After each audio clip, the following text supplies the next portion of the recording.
question is, ma'am, okay, we have sources and everything, but how will we collect the data? There should be some method, right? That you should do this or that. So there are basically different types of methods which are mentioned over here. So we'll discuss them one by one.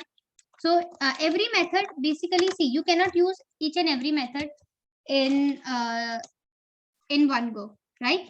Wait a minute. Just give me a minute.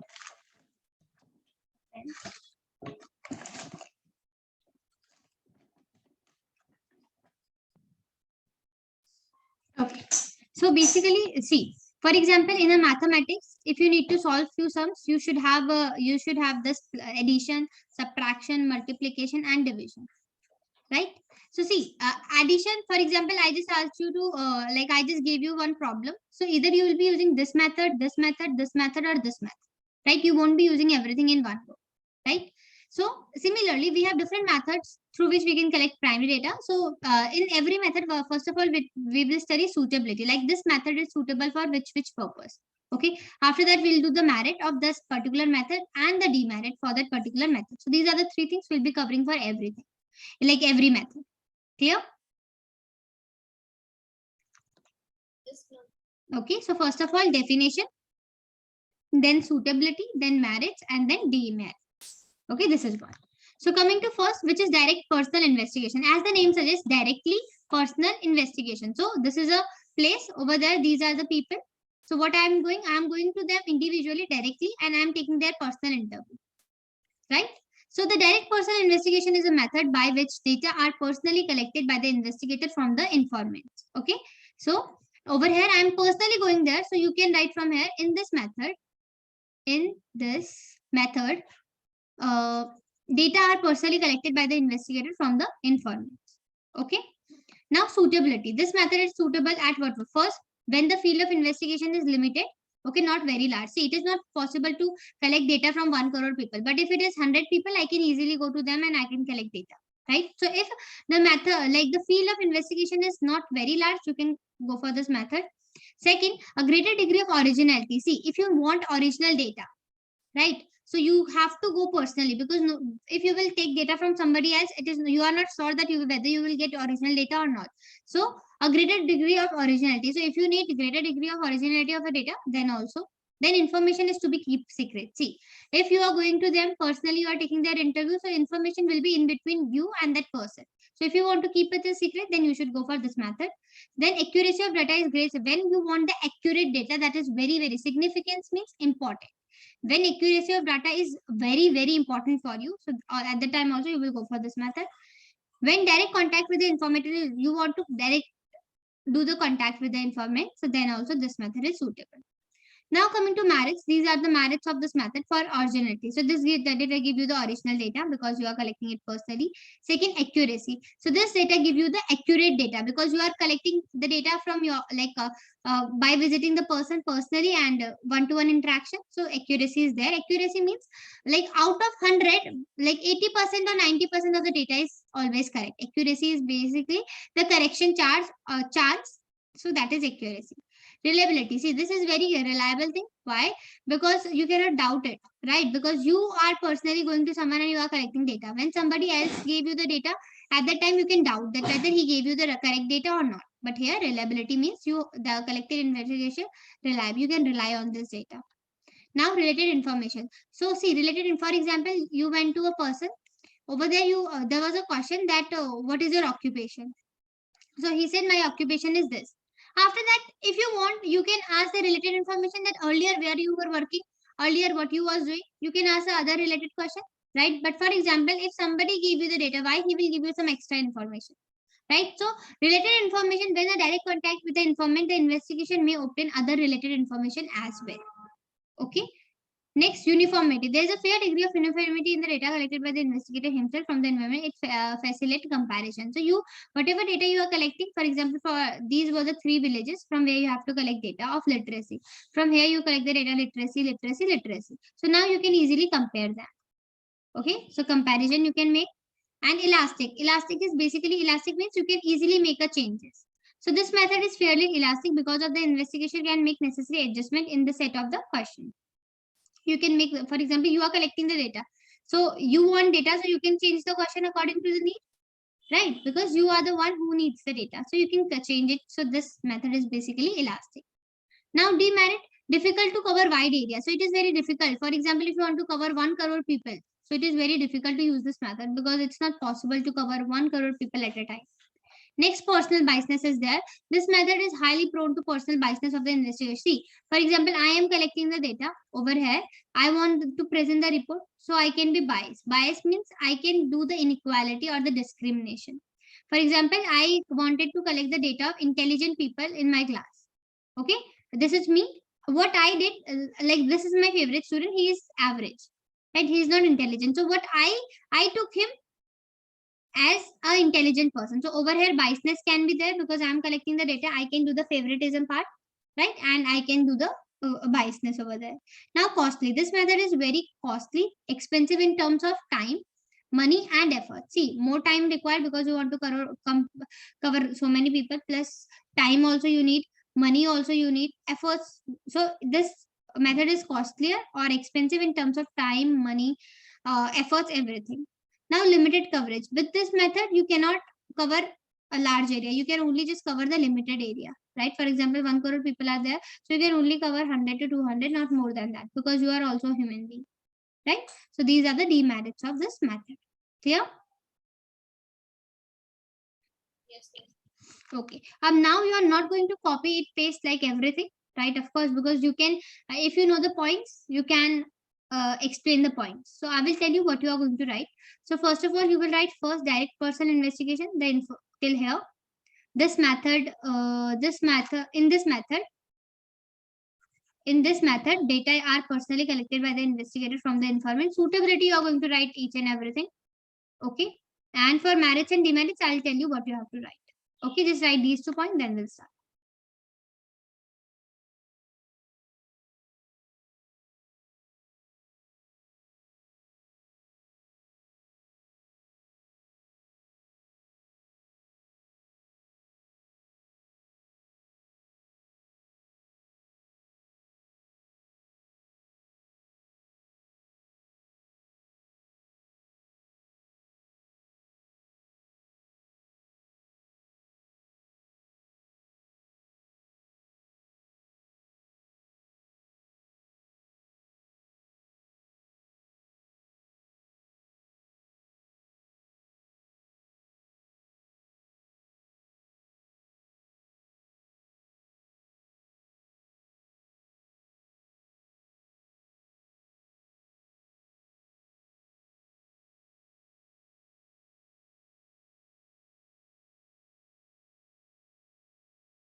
Girls done. Yes, teacher. Others, Labiba and Janab. Yes, teacher. We are done. Okay. So now coming to this merit.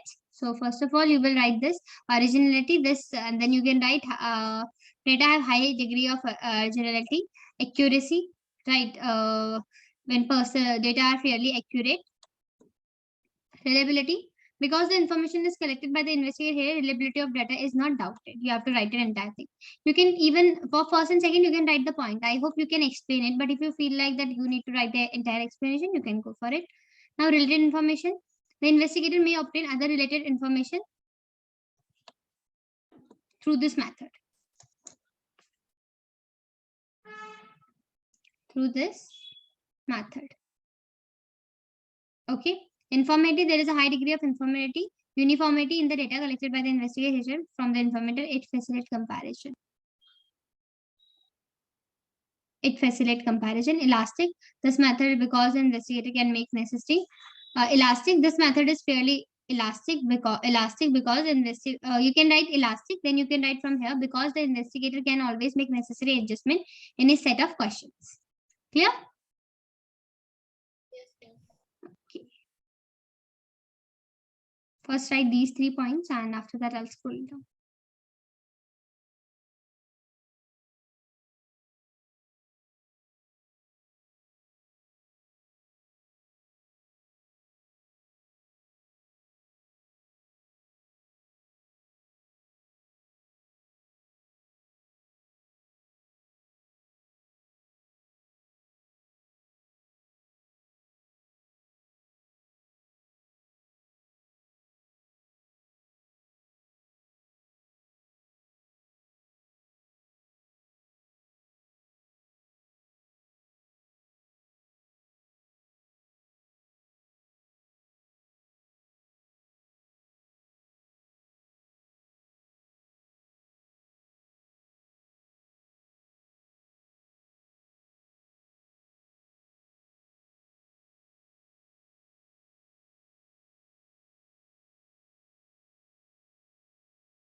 Done, girl. First 3 points.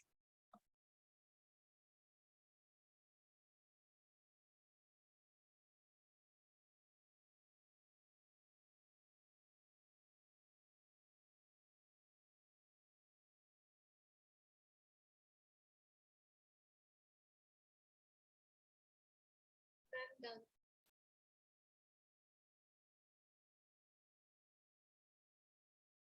Okay. I think everyone is done. So I'm just scrolling it down. You can write the next points. Related, informative, and last. Okay.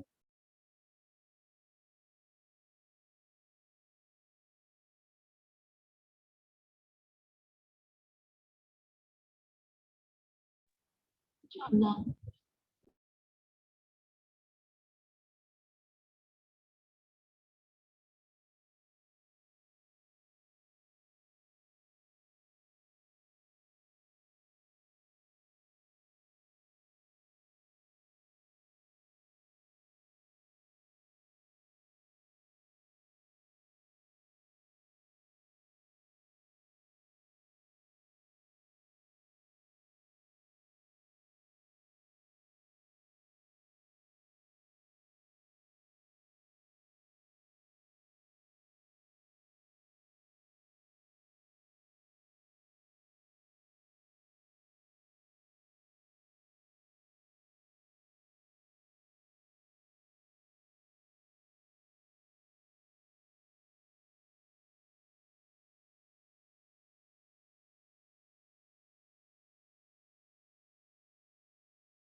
Done, girls? These 3 points?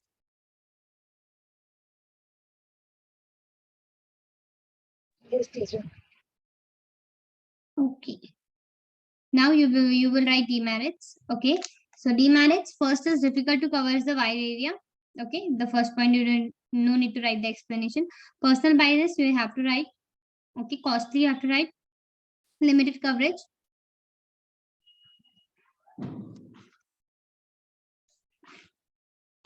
Till here.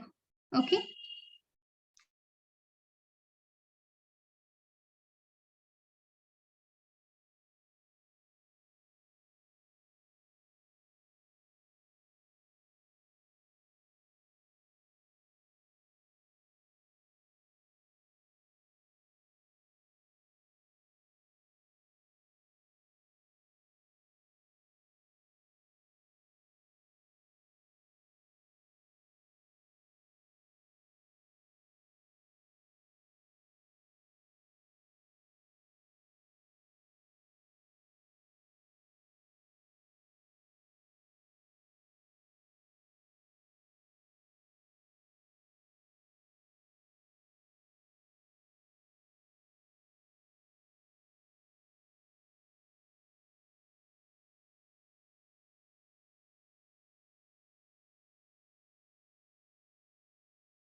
Okay, others also done? So, now we have second method, which is indirect oral investigation. So what is this? Basically, over here that was direct. It is opposite. Okay. So indirect oral investigation is the method by which information is obtained not from the person regarding whom the information is needed. It is collected orally from other person who are expected to possess the necessary information. These other person are known as witness. Okay. Basically, what happened? This is your class. This is me. I wanted the data for Labiba maybe, right? But Labiba was absent on that day, so I was unable to do the personal investigation. So Labiba has a friend. I took information about Labiba from her. So this is indirect oral investigation. I took information from somebody else whom I am expecting that he possesses the necessary information. So this is indirect oral investigation. I didn't directly contacted Labiba, but I took information of hers with like from somebody else. Okay. So this is your indirect oral investigation. Now next is suitability. So this method, when for example you have large area to cover, right? So for example, this is a village over here, 10,000 people are living. Okay. So what I did, every village has a head. Okay, maybe the sarpanch or everything. So I collected the data of the village from sarpanch. Instead of contacting the 10,000 people individually, I collected the data from him. So when the field of investigation is large, this method is suitable.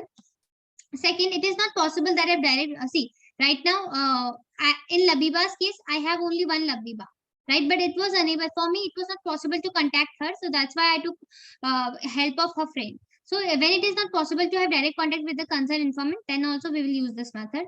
Next, the concerned information are not capable of giving. For example, Labiba was not well. Okay, so she said that I'm unable to answer it. You can take information from my mother or someone. So if the information is not able to do the things or answer the things, sometimes what happen, for example, my questions, I'm asking questions in English, but maybe that person don't know the English, he know only Hindi. So I will be asking the questions from somebody else on behalf of her. Next, investigation is so complex in nature that only expert can give information. So when investigation is so much complex, right? So I'm unable to collect the data individually. So I took help from somebody else, from the expert, to give me the conclusion for that particular area. So this is the suitability of this method. Clear? Yes, Okay. So first of all, you will write second indirect oral investigation, then the whole definition till here, and then the suitability. Then we'll write the merit and demand.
Done, guys?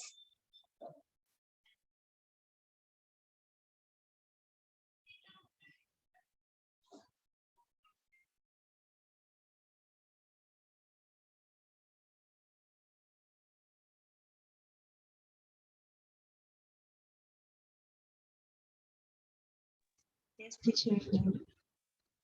Okay. I'm just scrolling it down.